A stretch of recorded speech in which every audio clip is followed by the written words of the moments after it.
Coming up next on Arizona Horizon, we'll update a move to increase fees for rooftop solar customers. Also tonight, the latest on concerns over supplies of Colorado River water. And we'll hear from both sides on proposed changes to state election laws. Those stories next on Arizona Horizon.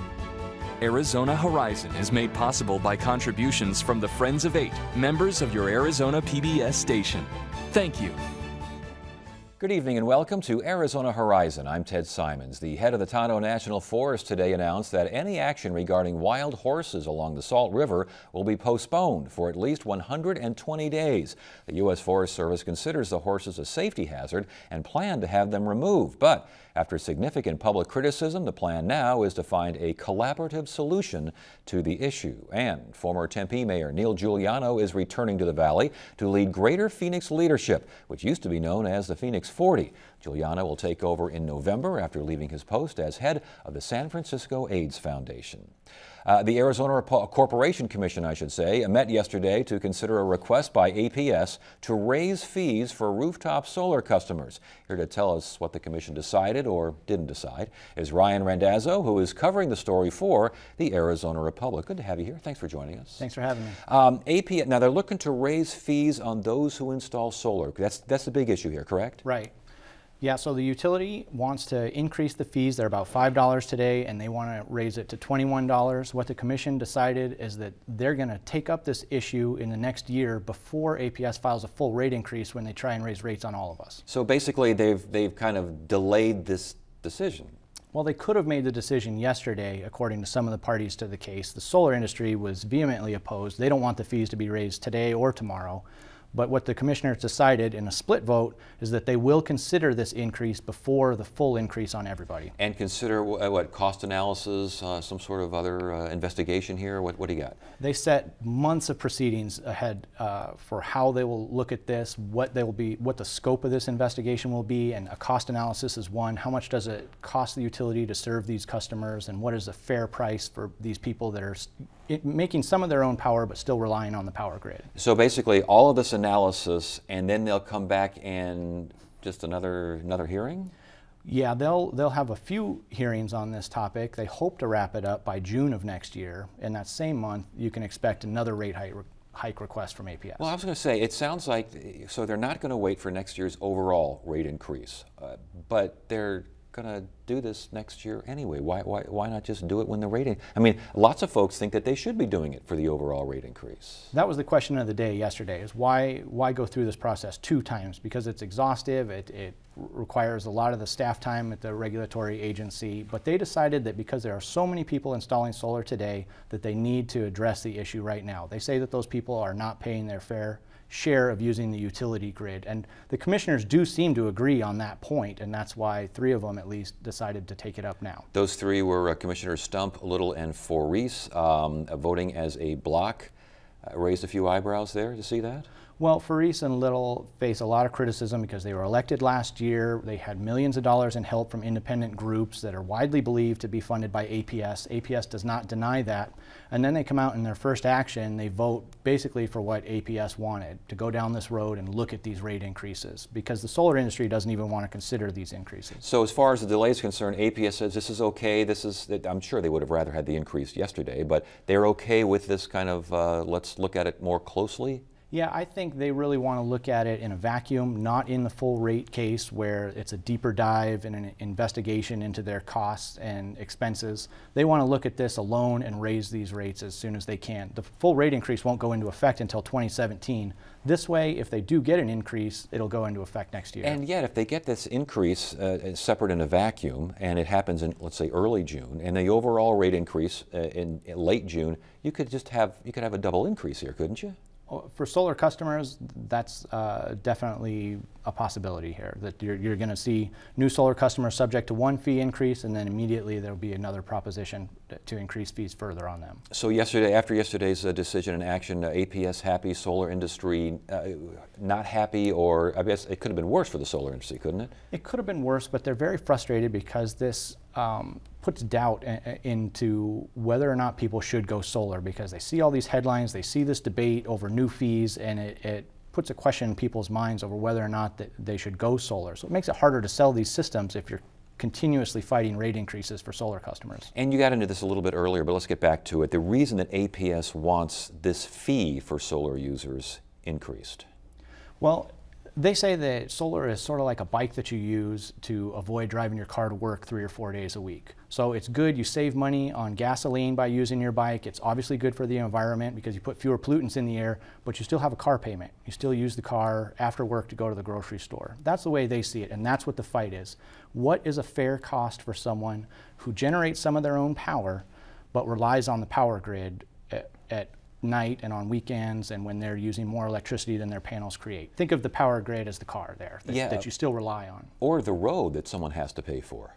Okay. So it's same kind of deal, isn't it? I mean, the idea is that you're not paying your fair share for the grid, and also, if you're not paying your fair share, isn't the argument that those who don't have solar are paying more than their fair share? Yeah, somebody else has to pick up the car payment then. You don't have zero car payment just because you ride your bike 4 days a week. So as far as the solar firms are concerned, how do they counter that argument? Well, they say that there's a great benefit for the electricity that they put on the grid, and that's really the debate, is the utility saying, all you're doing is saving us fuel in our power plants at the middle of the day. That's the only benefit to solar. And the solar industry says, no, there's a lot more benefit there. There's less wear and tear on your power plants and on your transmission lines. You're avoiding carbon and pollution. But the utilities and the industry are just miles apart on what that actual value is. I guess back to the road analogy, if fewer people are driving that particular road, fewer potholes and maybe less need for more roads. Sure, but you still want the road in perfect condition when you are Exactly. Okay, so when's the next hearing or analysis or whatever? They've got a whole process where they're going to set up meetings to consider meetings on this, but they should have a decision, they believe, by next summer. All right, well, we'll look forward to that. Great work. Thank you for being here. We appreciate it. Thanks a lot.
The latest report on the supply of Colorado River water into Lake Mead shows levels are sufficient to keep Arizona from facing water shortages next year. Central Arizona Project General Manager Ted Cook is here now to tell us more. Welcome to Arizona Horizon. Thanks for having me. Thank you for being here. Lake Mead now 7 feet above this trigger point. Explain what we're talking about. That's correct. The 7 feet above the trigger point is a projection of where the level of Lake Mead will be at the end of this year. And this was done, did they do this in August? Well, actually, the Bureau of Reclamation does a study every month based on, it's a projection model. They run it every month, but the reason the August run is so important is because that's the one that is used to make a determination of whether or not there will be shortage. So we watch it closely all year, and it's exciting as any sports, at least to me it is, to watch this month to month to month. But August is a month that counts, and we got some very good news.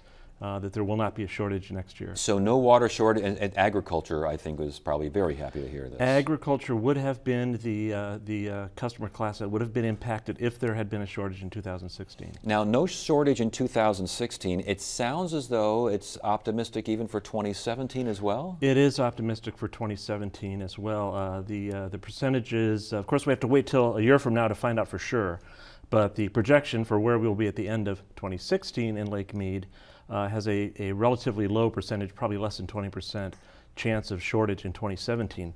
That's very encouraging because some of the things that we have done to help the outcome in 2016, we may be able to repeat that in 2017 if the weather cooperates a little bit. I want to get to that in a second here, but we just did this story about a month ago, and the story back then was we're below the trigger point, and people were running around with hair on fire, Right. and there was a lot of concern what was going to happen did a wet spring, just one wet spring, make that much difference? It did, and it was about a wet month and a half in May and June. Not enough to break the drought or to even be a particularly good year, but January through April were very depressing, and that's when people's hair was on fire, because in April timeframe the projections were about a 50% shortage for 2016 and 75% in 2017. It was pretty nasty, and then an extremely wet May where we had over 200% of normal in most of the upper basin. Really helped us out. I was going to say, and now let's get to what you were referring to earlier regarding measures that have been taken and possibly could be taken later. You mentioned the upper basin. These upper basin states, they use Lake Powell, correct? They use that's the biggest storage reservoir in the upper basin, and my understanding is the primary use of that storage reservoir in the upper basin is for regulating the flow of water into the lower basin, and they have several other smaller reservoirs as well. So, but it sounds like they have not been using their allotment here of late, and that has helped the lower basin. It is the higher Lake Powell is, the better off the lower basin is, because the elevation of Lake Powell will determine how much water is released into Lake Mead every year, which the lower basin uses. And so because they haven't been using their allotment for years, that obviously is one measure that helps us in these can that continue? Can we continue to see that? It will continue.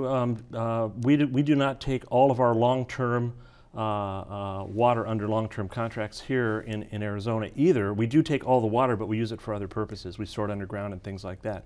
So both Arizona and the upper basin will eventually grow into their full allotment. So this will last a while, but eventually that situation will change. Yeah, the word eventually is kind of key here, because it sounds like the lower basin states, that's us, we consume more than the river provides. I mean, that's correct. Something's got to give here, doesn't it? The river is over allocated. We have to solve this problem ourselves within the lower basin, and it's going to take some hard work. The good news is that some of the things that we are doing to save water in Lake Mead in the short term may have more permanent type of attributes to them. There may be some things that we can do long term rather than just once or twice. What are those things? Conservation, fallowing. What's fallowing? Fallowing would be to take agricultural land out of production. Okay. Whether temporarily or permanently. More efficient use of water, all the way from homes and businesses to farms to any use at all. Reuse of water, which we're already doing. I don't think one drop of Arizona water leaves Arizona. It was interesting you mentioned reuse projects, because we've heard about those. We've also heard about desalination ideas. How far along are those? Well, desalination, there are plenty of discussions that are going on and have been going on for some time. Of course, in a situation like this, the intensity of those discussions increases quite a bit.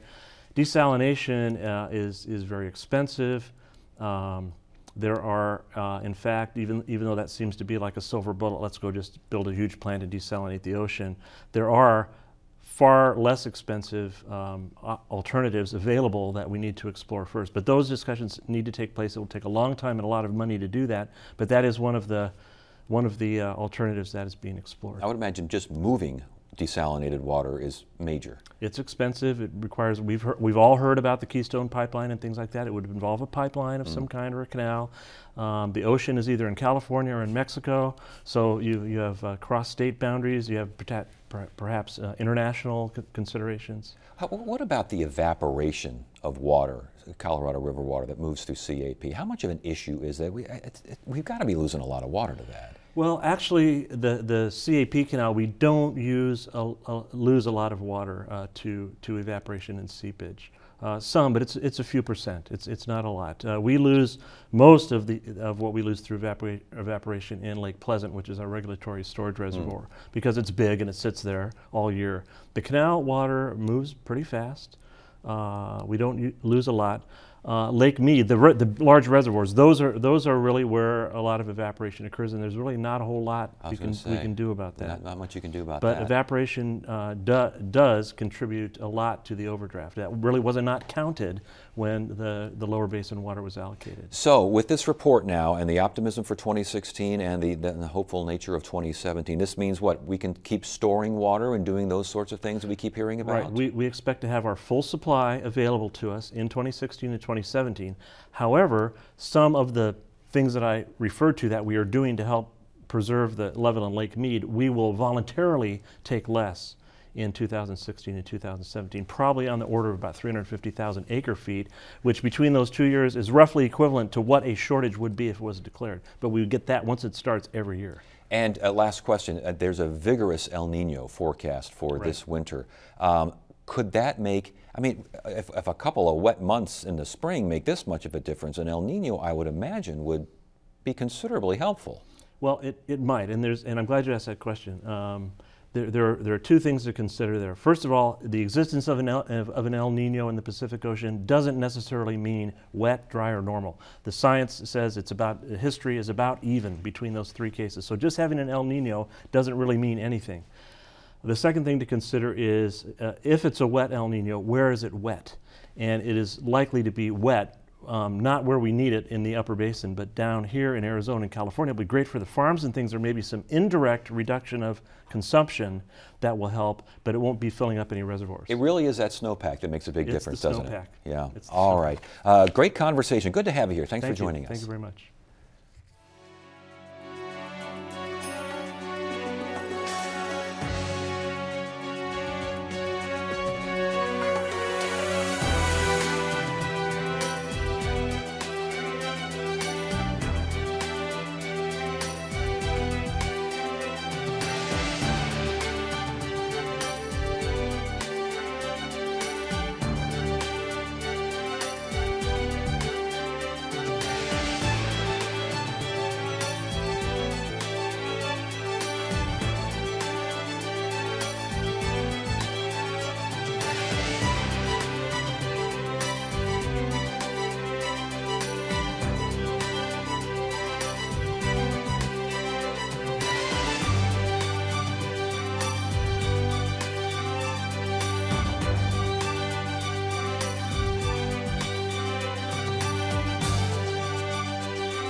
A proposed change to Arizona election law regarding the disclosure of campaign spending and fundraising by businesses has the Chamber of Commerce and the state's Clean Election Commission on opposite sides. Here now to debate the issue, Glenn Hammer, President and CEO of the Arizona Chamber of Commerce and Industry, and Tom Collins, Executive Director of the Citizens Clean Elections Commission. Good to have you both here. Thanks so much for joining us. Thank you, Ted. Thanks for having us. Let's define terms here. What are these proposed changes all about? Well, I'm sure the Executive Director, Collins, will explain it in a little bit more detail, but we like things the way they are, and this is why, Ted. This is a heavily regulated area, and the Secretary of State right now, she is the Chief Elections Officer of the state, and we believe that the jurisdiction properly rests within the Secretary of State's office. And a recent Arizona Republic editorial said it best. There's only room for one campaign overseer in this state. That's our position. We don't want to see duplicative regulations that could chill constitutionally protected free speech. Okay, so you're more into what this kind of a general overview here of maybe perhaps overreach, I think, or just the duplicative nature of the regulations. But again, we're talking about what, businesses that spend a certain amount of money at a certain amount of time? Well, yeah, there's kind of two different things going on. On the one hand, there's a question of what does the Clean Elections Commission do? And from the Commission's perspective, and what we've said, what the statute said, what the courts have said, is that the voters who passed the Clean Elections Act gave the Commission a certain set of powers. And it's true that there are powers that overlap with the Secretary of State's office, and that's a policy issue, and it's also a legal issue. The rule proposal that the Commission's been working on this summer and getting comments from the Chamber of Commerce and others throughout the process is about Within that regime, what is the way in which you analyze who has to file reports? In other words, the statute set up a rule that says, look, if you're an entity that has a primary purpose, you're organized, conducted, or combined for the primary purpose of influencing elections in this state, and you spend a certain amount of money, then you're a political committee, and political committees have to file certain kind of reports, including about contributors. So the question really in front of the Commission right now has been, those terms all are out there, but in the final analysis, what is the decision tree to say, okay, how do I identify what that purpose is and how do I make that decision? So again, the idea of spending a certain amount of time, you're a business, you're spending what, $500 a year or $500 within 60 days of the vote, should you not be open to more scrutiny? Ted, I don't have $500 in my wallet, but that's not a lot of money in terms of a campaign. And I do want to thank Executive Director Collins for he put out a memo that might not be the right term in response to the comments that the Arizona Chamber and about 20 other business groups, including GPL, and we welcome Neil Giuliano back to the Valley, Phoenix Chamber, a number of the leading trade associations filed. Our feeling is that, particularly with what was originally on the table, it was a very low threshold. We were very concerned about the standard of evidence, that basically there would be a presumption of guilt, almost a French legal system, if over $500 was expended. And I will say in the executive director's memo, there were suggested changes, and we feel that it's very important that as all of these different comments are considered, that we have another opportunity to consider any sort of concrete proposal. And if I may, and I think that's exactly what the Commission actually wants. I mean, one of the things that the Commissioner said at the meeting where we first circulated the proposal that Glenn is talking about, was, look, this threshold may not be the right threshold. The metric we used to set up the draft, which was actually brought to us by a former commissioner who wrote the act itself, was the metric that's in the statute for a political committee. Whether or not that's the metric for kicking all the disclosure obligations under all the circumstances, that's really the question. The Commission signaled, I think, quite rightly they wanted feedback on that, and there are commissioners who, in that meeting, made clear that they think that the broader issue of how you deal with the policy and legal problems of having a commission that has a role that the voters granted it, and at the same time that the Secretary of State's there, that's something the Commission's also receptive to. So there's a lot of discussion happening.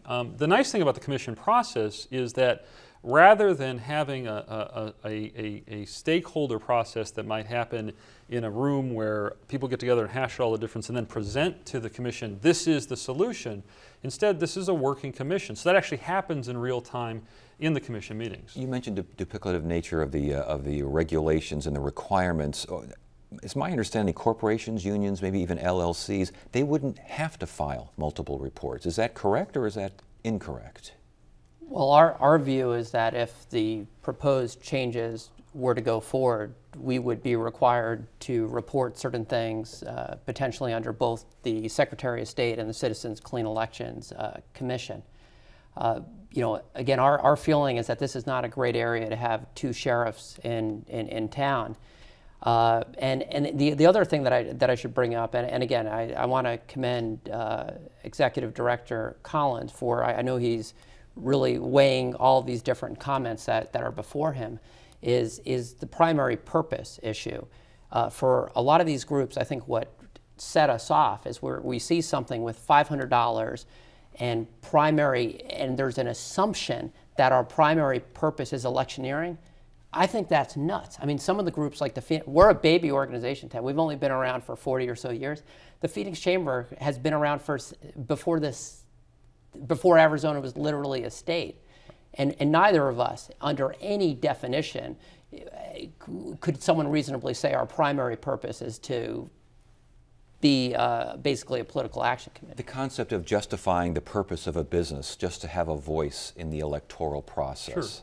Talk to us about that. I think that's a really important concept to talk about. So the law in this area has for 40 years recognized that you can have folks who are going to be political committees that are going to have to report certain things. Now, again, whether or not the commission ultimately settles on this rule, a different rule, whether or not it modifies this proposal, those things are all for the commission to decide. The legal framework for having political committee in existence has been in existence for a long time, and what the courts have said is basically you look at what the major purpose, in our statute we put it as primary purpose of that operation is.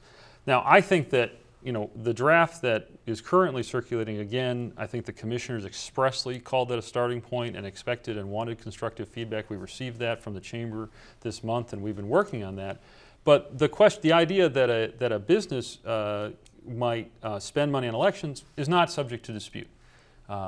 Corporations can spend money out of their general treasury for elections, and frankly, whether it's Discount Tires or Circle K or whatever, I don't think anyone thinks that at the end of the day we want to end up with a rule that would require them to disclose donors, because those groups don't have donors. The only disclosure they would make is that they are spending their own money. The issue is, and always has been, when you have an organization that is set up to take money from Group X and spend money on candidate or issue Y, what is the nexus there, and how do you get that reported out, and how do you find the correct answer to that question? How do you get that reported? How do you find that correct answer? Well, our approach, Ted, is all we could do is respond to what's in front of us. So those are questions that the commission may consider. Our deep concern was the original proposal, or the original idea on the table would have certainly captured us, other longstanding trade associations, and again, we believe this is a constitutionally protected area. Citizens United gives us this opportunity. We believe that we've responsibly used this opportunity for the greater good of the community. People know where to find us. When we engage in this area, pretty much everyone in this town has my cell phone and has my email. I could tell when I do something they don't like. I get a lot of emails with a lot of capital letters and exclamation points. We want to be able to protect and continue to participate in the election process in a vigorous way. We've got about 30 seconds left, please. Does he have a point there, and can that point find reality? I don't think there's any dispute that corporations can spend money in elections. That's a settled legal principle. The question is, when a corporation's purpose is not truly to do business, but is to, in fact, engage in political activity, there's a First Amendment balance. There always has been. The First Amendment's not absolute. You can't falsely shout fire in a crowded theater. And so there's always a balance, and voters recognize that. That's why they wanted clean elections in the first place. We've got to stop it right there. Gentlemen, good discussion. Good to have you both here. Thanks for joining us. Thank you. Thank you. And that is it for now. I'm Ted Simons. Thank you so much for joining us. You have a great evening.